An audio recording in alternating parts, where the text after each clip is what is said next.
Whoa, whoa, whoa. Let me just tell you, what happens in this episode is absolutely astonishing. You literally are going to witness somebody's life completely change by dropping a belief. And this happens in as little as 30 minutes, completely dropping a belief that's not serving them to adopt and embody a belief that will catapult their life into massive, massive places of success. We just hosted a powerful clubhouse conversation, and we had a volunteer come up to the audience and go through a live submodality belief change. Now, these submodality belief change sessions are something our clients regularly get in our mind and muscle energetics program. All right. So if that's something that you want to regularly get and be able to go through things like that, go ahead and you will see a link for that. Anyways, I strongly encourage you to just listen to this entire thing and see, try to understand this kind of how these, because just by going through this and listening to this, you pick up major insights on how beliefs are even created.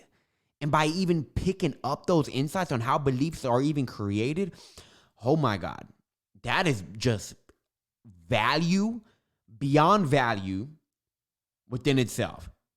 So I strongly encourage you guys to really pay attention to this episode, take notes, and stay tuned, because at the end of this episode, we offer some pretty awesome gift. All right. It's a really cool giveaway. So if you want to get your hands on this giveaway, then listen to the whole episode. All righty then. And as always, thank each and every one of you. I love all of you guys infinitely, never finite. I really hope you get some major value out of this. And who am I kidding?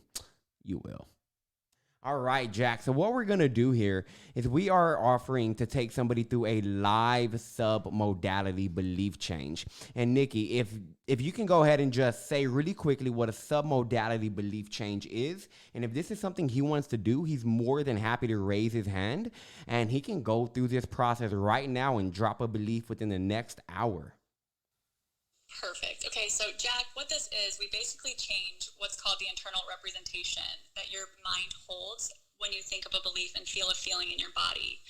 So we'll take a belief that no longer serves you and that you don't wish to have because it's keeping you stuck or preventing you from doing something. And we're going to replace that with a belief that was once true and is no longer true. We're going to change the image that your mind holds and the feelings that you feel. We're going to replace them, like I said, with something that was once true and it's no longer true. And we're going to take it a step further after that, and we're going to make a belief that you have that's 100% true, and we're going to map those qualities over to a belief that you want to have and that you want to be 100% true. And it might sound a little bit complicated, but it's not. I walk you through the entire process. Yeah, you can just raise your hand if that's something you would like to do. And if that is not something you would like to do, no worries. You don't have to do anything. We are not here to pressure you. Oh, there he goes. He raised his hand. It looks like this is... So let me see if I can invite him onto the stage. Okay, There he goes. Jack? Good evening or good morning, whoever you are. And hi, Lori. How are you? It's so great to see you. It's been way too long. long time, yeah. This is a fascinating discussion, what a generous offer. I did some really deep self-compassion work last year for a book I was doing, and it ended up doing, and just the power of beliefs is just ridiculous. It's actually impossible, meaning possible. So, I like that. I'm really I'm excited about this topic. I couldn't resist it. There were like 10 rooms I wanted to go to, but this felt pretty deep. Good. Well, we're so glad you're here, and I'm so excited to take you through this. What do you have a belief in mind that you no longer want to have? let's see, a belief I have that I no longer want to have. I'm sorting through many. I'm not trying to come up with one that I don't have. One is that, so this is a deep one that came out of the work, was a belief that failing is bad for me. Oh. Failing is bad for you. Yeah. Okay, good. Yeah, that's a real one. Yeah. So does that prevent you from taking chances on opportunities and projects in the first place because you're afraid to fail in the end? Oh, I've got a list for you, Nicki, if you want. Okay, let's do it. That's going to be really, really good. All right. So we always like to take what the unconscious mind comes up with first. So failing is bad is going to be perfect. Failing is bad for me. So what I'm going to have you do with each of these beliefs, I'm going to have you close your eyes. And I typically do this on Zoom, but I feel really comfortable since you've done some self-compassion work in the past. I'm going to have you close your eyes, and I'm going to have you let me know when you have a picture in mind when you think failing is bad for me. And just let me know when you have that picture, and trust whatever comes up. It might not make sense at first, but really tap into that feeling and that thought. Failing is bad for me. That's really interesting. So the image that came up was the D- I got in trigonometry or one of those things in high school. Interesting. Okay, so can you see yourself in a picture with this? Is it black and white or color? Oh, that's good. It's more color, yeah. Okay. Does it seem near or far? Actually near, yeah. Okay. Bright or dim? Right in the middle. Perfect. And what's the size of the picture? In size of the picture. Does it feel big, small, medium? It's kind of between medium and small, yeah. Okay. Yeah. And are you associated? Are you looking through your own eyes, or are you dissociated looking at yourself? Yeah, I'm looking at it through my own eyes, yeah. Okay. Is it focused or defocused? No, it's focused. Changing or steady? Steady. Framed or panoramic? Framed or panoramic. Framed being like an 8x10 image, or panoramic being really wide? Well, that's interesting. It's actually framed. Okay. Movie or still? Still. Okay. And do you hear anything? No. Okay, nothing. And what do you feel? Embarrassed. Okay. And where's the location of that embarrassment in your body?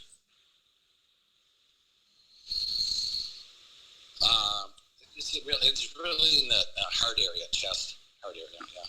Okay. And what's the shape? Is there a shape to that?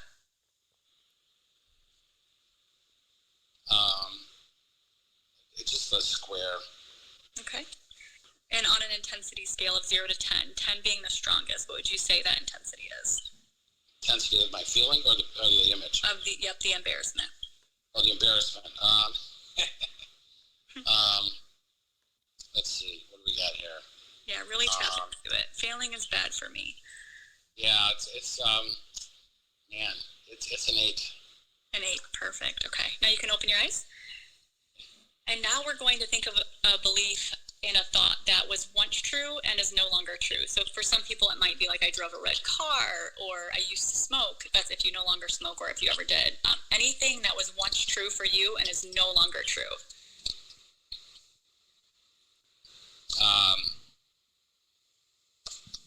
God.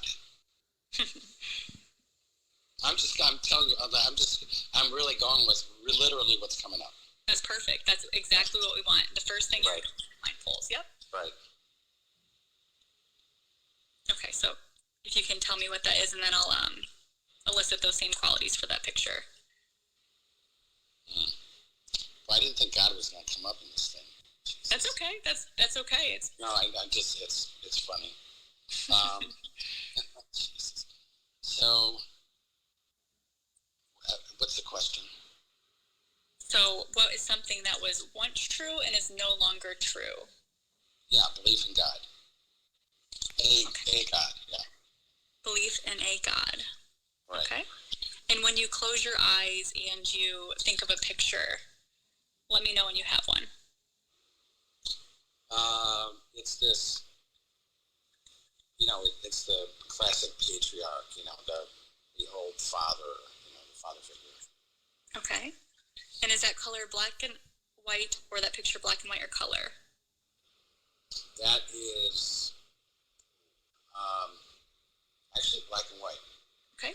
Is it near or far? It's, near, more on the near side.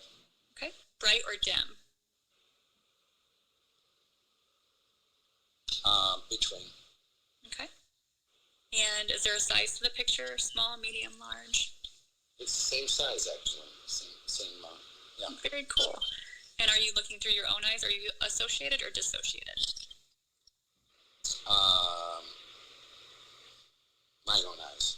Okay. Is it focused or defocused? Focused. Changing or steady? Steady. Framed or panoramic? I'm kind of between the two. Okay. Movie or still? Still. And do you hear anything?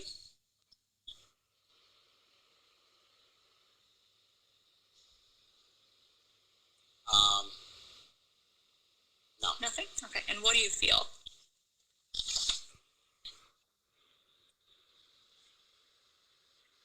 What do I feel?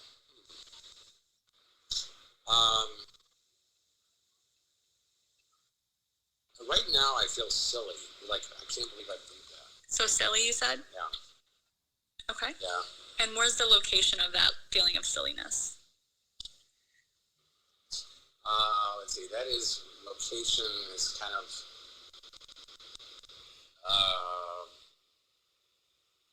interesting, like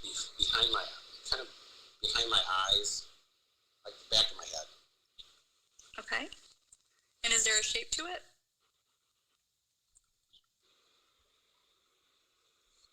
It's kind of roundish. Okay. And what's the intensity on a scale of 0 to 10, 10 being the strongest? 5. Okay. Perfect. Now you can open your eyes again. Okay, now what we're going to do, I'm going to have you bring to mind the picture of you seeing the D- that you got in trigonometry in high school. So the image you have with failing is bad for me, okay? And then what we're going to do, we're going to switch the qualities of that picture to the qualities of belief in a God. And that's going to make that belief, that internal representation, once true and no longer true, okay? Sound good? Yeah. Okay, so go ahead and close your eyes. And I want you to let me know when you have that picture in mind, when you think about failing is bad for me. Yeah. Got it? Okay. I want you to change the color of the picture to black and white, like belief in a God. And I want you to keep it near and keep it in between bright and dim. But I want you to change the image of you getting a D- in trigonometry in high school to that classic patriarch father figure, like belief in a God. I want you to keep the size the same. Okay. And stay associated and focused and keep it steady like a belief in a God. But I want you to change it from being framed to somewhere in the middle between framed and panoramic, like belief in God. Yeah. And I want you to keep it still and stay hearing nothing at all.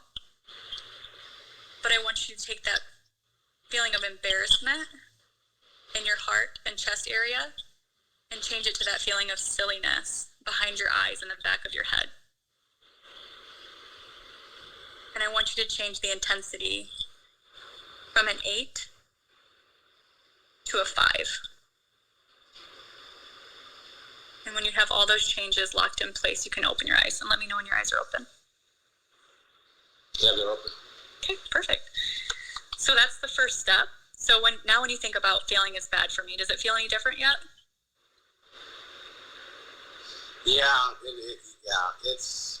It's pretty powerful. Okay. Yeah. Now we're going to think about a belief that you know to be 100% true. Like without a doubt, all of your certainty, you know this is 100% true. So some people might be like, I love my wife, love my kids, whatever comes up for you is perfect. Mm-hmm.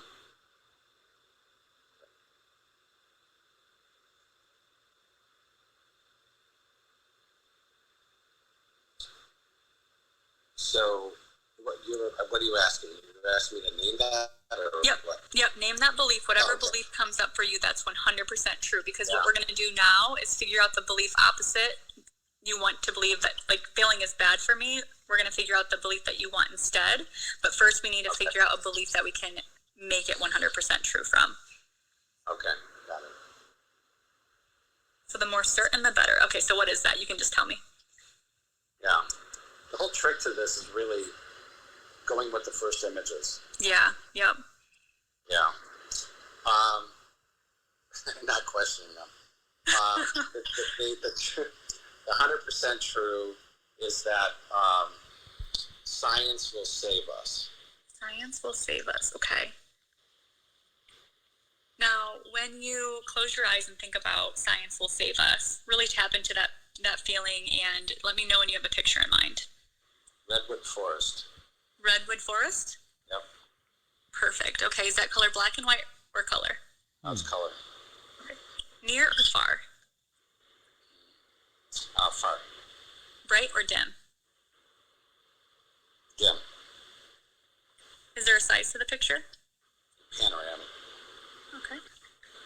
Are you associated looking through your own eyes or dissociated looking at yourself? Yeah, I'm associated. Okay. Focused or defocused?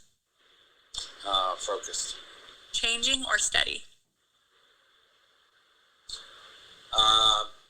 It's a little bit changing. Okay. Is it a movie or still? It feels more like a movie. Okay. Do you hear anything?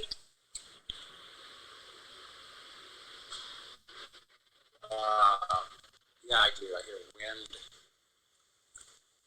Yeah. The wind? Okay, perfect. And does that sound of the wind, is that coming from a specific direction? Is it all around you?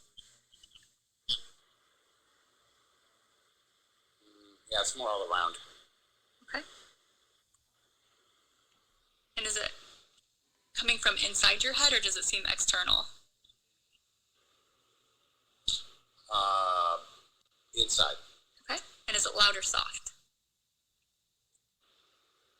Medium. Perfect. And what do you feel? Peacefulness. Peace. Beautiful. And where's the location of that peace in your body?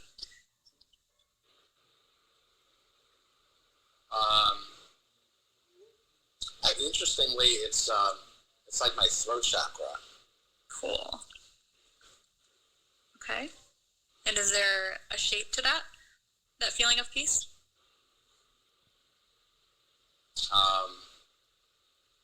No, it's kind of there's no specific form. Okay.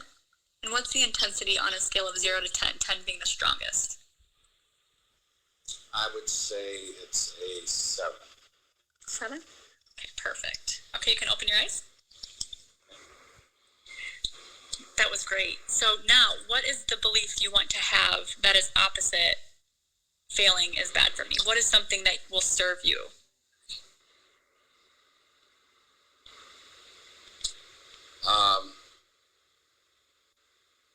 Well, it's my mantra that I say that Okay. I would love to live into, which is to live. My belief is that it's important for me to fail often, fail well, and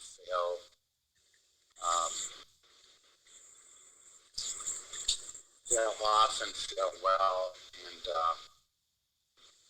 I guess that's about it. Yeah. Okay, so it's important for me to fail often and fail well. And do you want to add anything to that at all? Like maybe to achieve what I desire or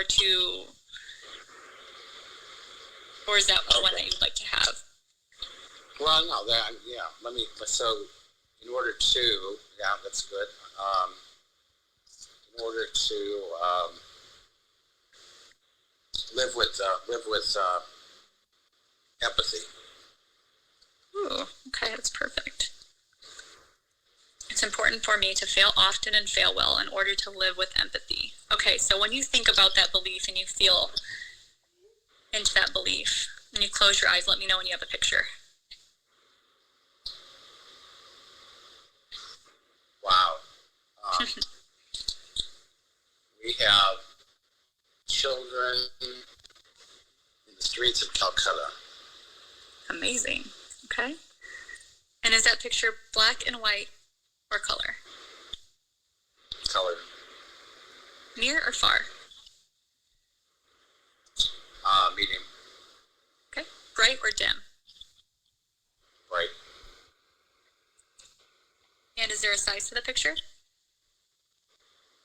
It's large, panoramic. Okay.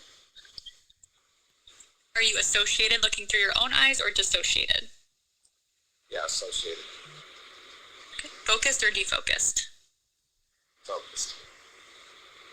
Changing or steady? Changing. Movie or still? Moving. Do you hear anything? Yeah, just lots of noise, lots of voices. Yeah, a lot of noise. Perfect. Okay. And where's the direction of that noise coming from? It's coming from the background, so something contextual. It's yeah. Okay, perfect. And does that feel like it's coming from inside your mind or external? I'm assuming external. External, right? Okay, loud or soft? Medium. Okay.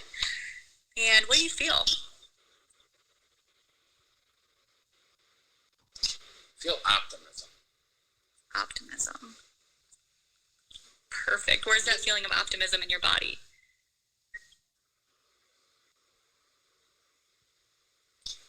That's back in the heart space.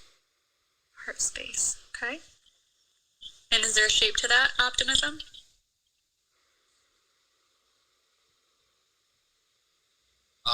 No, it's got the quality of light though, like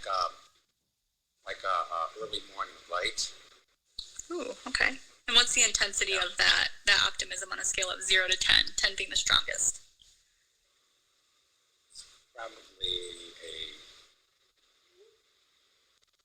8. An 8? Okay, perfect. I want you to keep that in mind, that image you have right now, the children in the streets of Calcutta and everything that you're seeing. Just keep that, and I'm going to have you keep the color the same as Science Will Save Us. But I want you to go from kind of being in between near and far to far, like Science Will Save Us. I want you to change the picture from being bright to dim, like Science Will Save Us. And I want you to stay associated and keep it focused.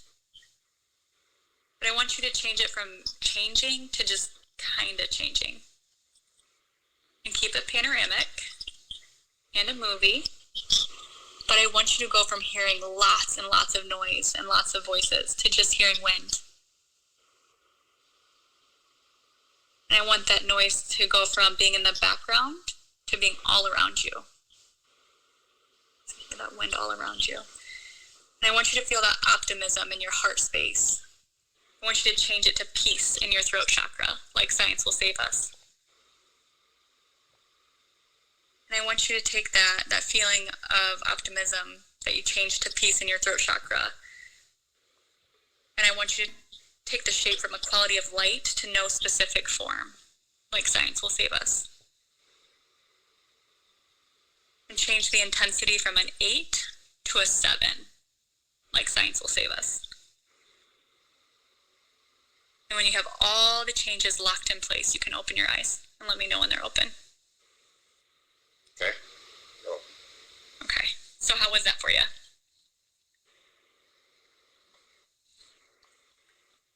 Well,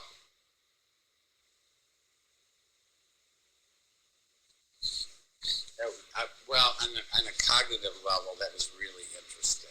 Mm-hmm. On an emotional level,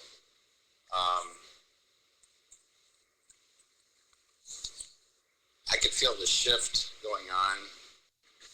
It's at a really freaking deep level. So I can't forward to it. That's how I felt, Jack.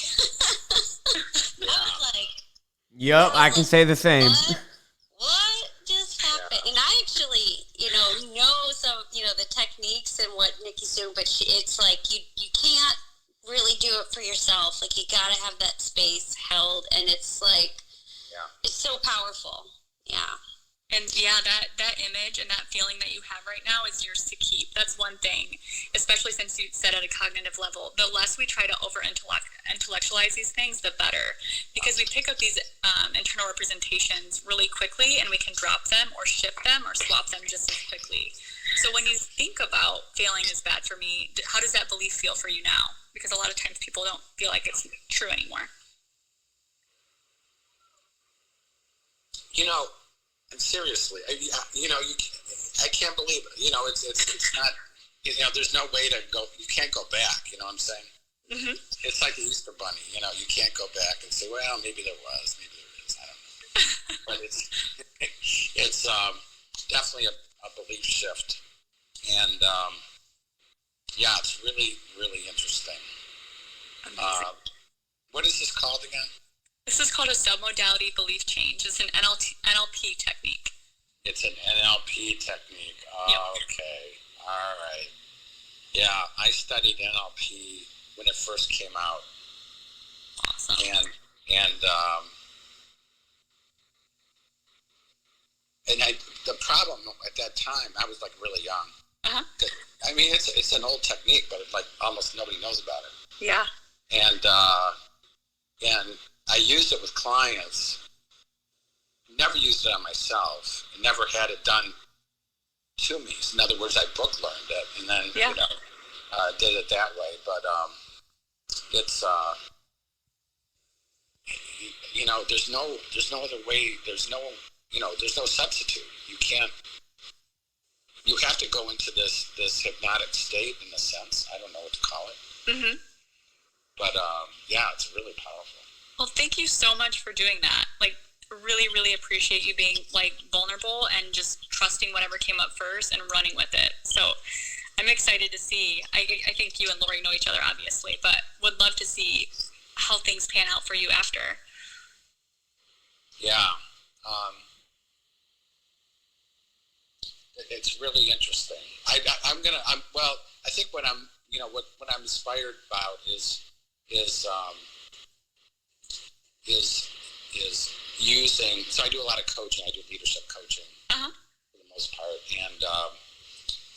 and it'll be interesting to see how this can incorporate in my work. I don't mean the actual technique, because I really don't have the space to do that.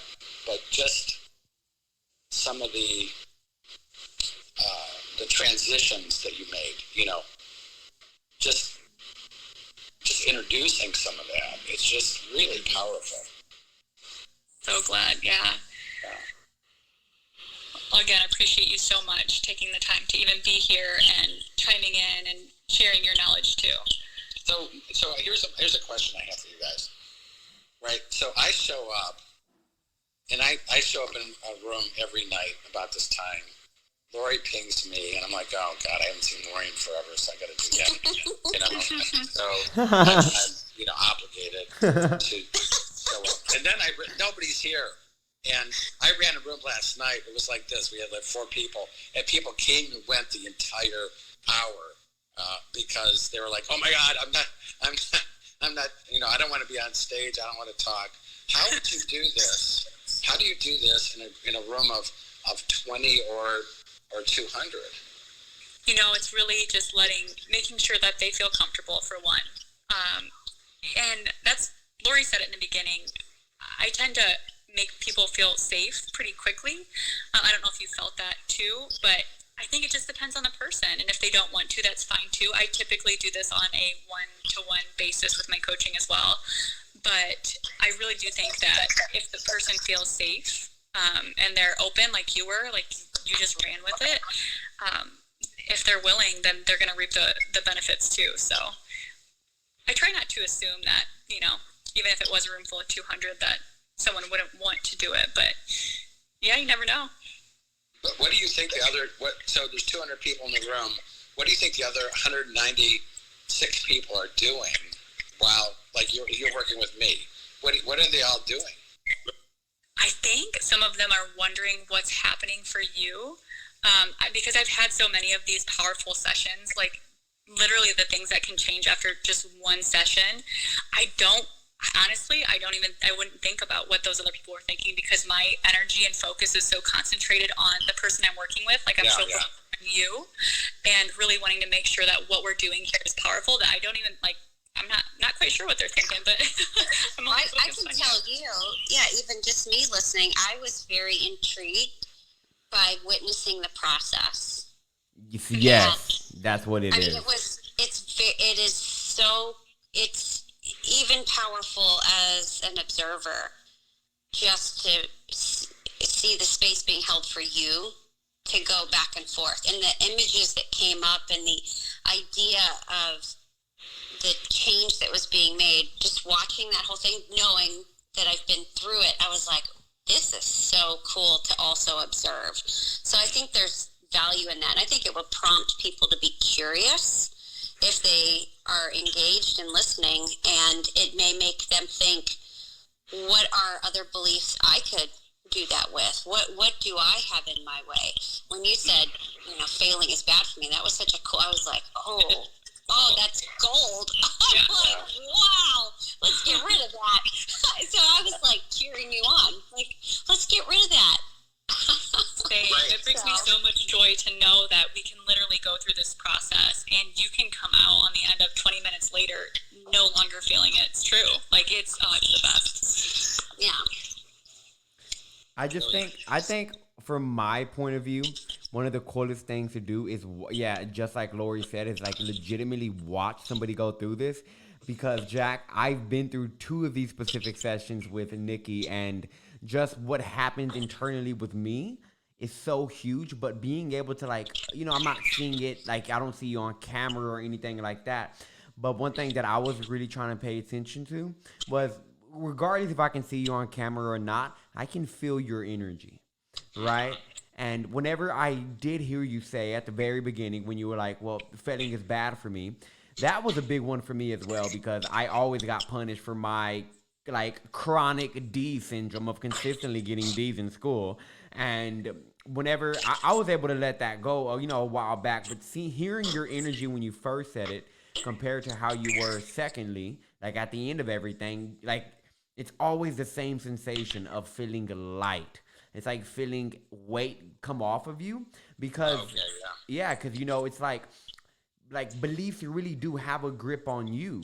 And one of the most beautiful things about beliefs, that when I dawned upon this, it makes dropping beliefs a bit easier. I'm not saying it just you realize this and you drop them instantly, but understanding that your beliefs aren't even yours. Because a lot of the time, beliefs are kind of installed by other people. Are you aware of do you know who Sadhguru is? I don't think so. Okay, well, Jack, you would love Sadhguru. Yeah, I met him in person, and oh my God, it was astonishing. But anyways, he says the most beautiful thing about the human intellect. He goes, your mind is nothing but society's garbage bin. It just opens it up, and they throw what they want in there. So you're trying to climb up this hill of life, or, whatever you want to call it. You're trying to get to the top, but it's so difficult. You got a big old bag of, excuse my language, but a big old bag of shit on your back. And we're like, drop the bag. And you're like, well, it's mine, it's mine, it's mine. Until you realize you picked up a bag with the wrong name. It was just full of everybody else's opinions or everybody else's thoughts that you made your own. So that's another very beautiful, like, realization. Just to understand, man, these really aren't even mine, but I'm attached to that story that they are, so it seems like it. But that right there in itself is, extremely powerful. So I just wanted to go ahead and, like, throw that out there. Because when you think about that, Adrian, too, 3 years old, I'm experiencing the world, and I see and hear what everybody else is doing and saying. And then 4 and 5 and 6 and 7, 8, 9, 10, 11, 12. My experience is how these people are responding to whatever it is that I do, whatever I say, however I show up, and that just continues to layer on. So it is everybody else. Because as an infant, I know nothing except how people look at me. And when I cry, what they do. And when I laugh, what they do, right? So we build that whole image of who we are based on seeing everything else out there. And until we realize that that is not who we are. All that stuff that we saw. Beautiful. So that being able to let that go. But like the way you just said that, like it just clicked in a different way for me. I was just like, oh yes. The memory like that I had with Nicki when we did the submodality belief change was of me at 5 years old sitting in the bathroom with my mom and what she was saying and doing. And yet I was carrying that around as my identity still. And yet it was me seeing her and hearing her. Absolutely. So that's not me. That's what I saw and heard. But yet I thought it was me. So, yeah. Absolutely. And by the way, I see... I love you guys. Yes. By the way, I see Patrick hopping in here, and I saw him come off of mute, so something must have just came up. Right now, Patrick, we're nearing the end of our conversation about beliefs, and we just took Jack through a submodality belief change and help him drop the belief that failure is bad for him, and now it's gone. So that's awesome. And I just want to know what comes up for you whenever you just hear the topic of beliefs, because I know that you're deep into the mindset coaching space as well. So what do you have to say about beliefs? Hey, Adrian, thanks for having me on stage. It's been a while. It's good to hear your voice again. So I was listening to what Lori said about having this belief that was caused. It was decided back when she was 5 years old. And it brought me back to some of the studies of Bert Hellinger, who was a scientist. He was a German scientist. He did a study on beliefs, and the study was on family constellations. And he scientifically proved that we have these beliefs that are decided from not only from that age of birth to 7, but also 7 generations on our mother's side and 7 generations on our father's side. And these are suffering obligations of love that we take unconsciously. And we walk through life with these unconscious beliefs until we realize that they're there and we can choose to let go of them. So that was just what was on my mind. But thanks to... Yeah, that's interesting. Can you repeat the study, or I mean, like the part, like Patrick, the? awesome. I actually want to like look into that. Yeah. So grab your pens. Yes, got it. Hellinger family constellations. Oh. And the study was done in the early 1990s. Huh. And he actually, I believe that the beliefs can be passed down even further than that. But that was just as much as he could scientifically prove the 7 generations. But in my experience, I've been back like 8 to 9 generations. I've seen others go back as much as 1,000. Same here. Yeah, I love that you brought that study up, because when we do a process called mental emotional release, sometimes it goes into past lives, and you don't know how far back. They know. They can feel it. They go back. But scientifically speaking, that's great that they could prove seven generations back. So thank you for that, Patrick. Yeah, anytime. Yeah, thank you very much, Patrick. It made me think, too, of some of the studies and work that I've explored around epigenetics, which definitely has a generational connection. But when we realize that every emotional experience is energy, and it is also has a magnetic signature, And when we begin to explore quantum physics and you realize there is no linear time, it really all starts to come together to realize all of those emotional states have a signature and are available at any point in time. You know, it... Absolutely. Yeah. But yet my brain still wants to read the science. Yeah, I was Even though I'm like, no, I get it. Like, it's just clicking. when spirituality meets science, it's, oh my God, it is like the biggest freaking hooray, because we're like, oh my God, there's a tangible something that we can like actually say, look, this is like straight up science. And that's why I'm a big fan of, like, I don't know if y'all guys have read the book, but I strongly recommend y'all read the book Biocentrism by Dr. Robert Lanza. It's about consciousness being the only thing that exists, and there's so much projects, experiments that actually prove that. So anything science related with the spirituality thing, yeah, get mixed up with that. Yeah, actually, Adrian, I had a book for you. I know that you're a big reader. So this book is called The Brain That Changes by Norman Deutsch. I don't know if you've read it. No, hold on.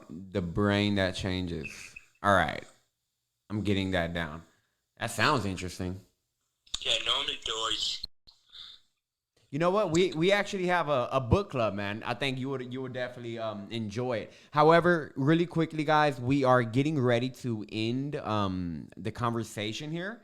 So, Jack, if there's any last minute things you wanted to say about your experience today, or Lori, if there's anything that you would like to say, Patrick, any last words about beliefs before we kind of close this room out?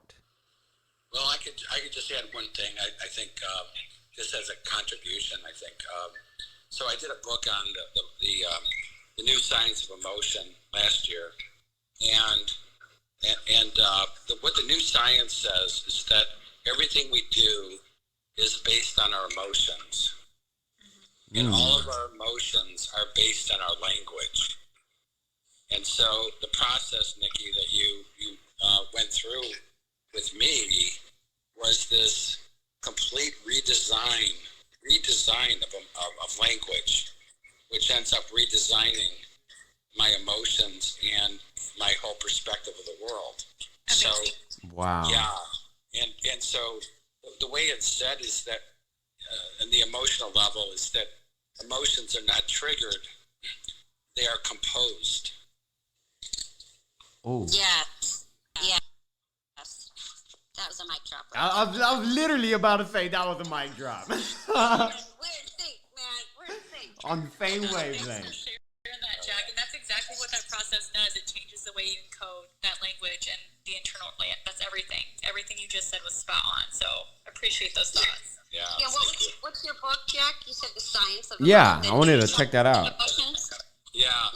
If you guys DM me through Instagram, I think I will send you a PDF of the book. It's called The Poetry of Human Emotion. Oh, that's a good ass name. Yes, I'm gonna. Okay, yeah, I'm gonna. I'll send you a PDF of it. Yeah, dude, for sure, man. I'll go ahead and I'll connect. I just followed you here on Club Patrick. I followed you here too, but I'll follow you here, and I'll connect with you on Instagram there. But yeah, that. I'm really interested. Make a complete circle here too. So what Jack said, language creates emotion, but our emotion creates our physiology. Right. So. Facts. Yeah. And so your emotional state is controlling your nervous system. It's controlling your hormonal system. So when you understand that you can start with your story and start with the language to get yourself to an emotional state that will allow you to be in the healthiest physical state, now we have the full circle, and we also have your key to endless energy, because your emotional state is either depleting you or renewing you. I love that. So start the language, get to the emotion. Yeah. I love that. You guys What was that, Nicki? beautiful. Thank you. I said raise your frequency. Well, thank you, Jack. Right. Yeah, we actually hold these conversations every single Thursday at 8 p.m. Eastern. Right? It's Eastern, right? Yeah, I think so. Every single Thursday at 8 p.m. Eastern, we hold these conversations. And next week, say it again. Oh, sorry. Go ahead. Okay. Next week, what we're actually going to talk about is we're going to get a little bit more deeper with this entire belief conversation.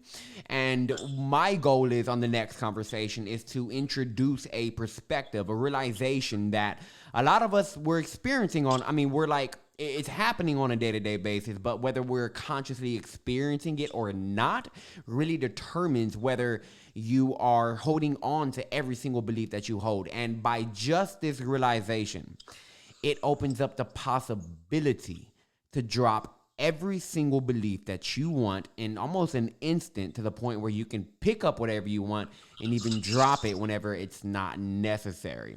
So next week, that is what we're going to talk about, Thursday, 8 p.m. Eastern. So if that's something you're interested in, if you're going to get deeper into this topic of beliefs, then I strongly encourage you to put that on your calendar, and we will see you next week. But before I close out, I believe Patrick had something to say. So Patrick, go ahead and express whatever is coming up for you. I actually forgot what I was gonna say. I just got so excited with what you were sharing. That will be here next week, though. All right. Well, that's so good to hear. Anything left, Jack, Laura? Anything before we close this thing out? Thank you. Absolutely. Thank you, everyone. All right, guys. I love y'all. See y'all later. Bye. Yeah, catch you later. Bye. Ciao. And to anybody who is listening to the podcast, and if you want to hop on, imagine getting the opportunity to go through that. Imagine getting that opportunity to go through that. You know what? We might just be doing that more often. So if you don't want to miss out on your opportunity to get a belief, drop it and adopt a new one within 30 to 45. Guys, y'all saw how quick that freaking happened. Nicki is like laser sharp, and she is beautifully amazing with what she does. So if you want that opportunity, then I strongly encourage you to join us every single Thursday at 8 p.m. Eastern, it's 8 p.m. Eastern, 5 p.m. Pacific Standard Time. I believe on one of the previous podcast episodes, I said 6 p.m. Pacific, but 5 p.m. Pacific, 8 p.m. Eastern. We would love for you to join us here. Now, what we're also going to do is we're going to do a little giveaway right now. A giveaway in terms of giving you the opportunity to hop on a session, one-on-one session with Nicki, to go through a deep submodality belief change just like that. All right. So the way that we're doing this is we're going to start picking a winner a month, and whoever wins will be able to go through a session with Nicki or I or any of the other coaches on our team who are trained up to do the exact same thing. So if you want to enter into this whole giveaway opportunity with the chance of winning a free session, and this is a one-on-one private session with Nicki or I or any of the coaches in a Zoom setting, so it will be a safe space, this is what you got to do. All right, you ready? Okay, so what you got to do is you drop a review in the Apple podcast thing. Go ahead and drop a review, screenshot the review, and send that to me on Instagram. Okay, so you're gonna drop a rating, a review, and you're going to screenshot the review, and you're going to send that review over to me on Instagram. I recently actually just changed my Instagram handle, so let's get that right before I screw it up. All right, and that is boom, Adrian Moreno 111. So at Adrian Moreno 111, DM me your photo of you dropping the review. That way I can tie the photo to the individual, and whenever we randomly pick the winner for that month, I will be reaching out to you via Instagram. So if this is something that you want to go through for free, only for investing your time to drop a review in the podcast and hit that subscribe button, then go ahead, do that, and I will see you in the Instagram DMs. All right? See you beautiful faces next week. Thank you.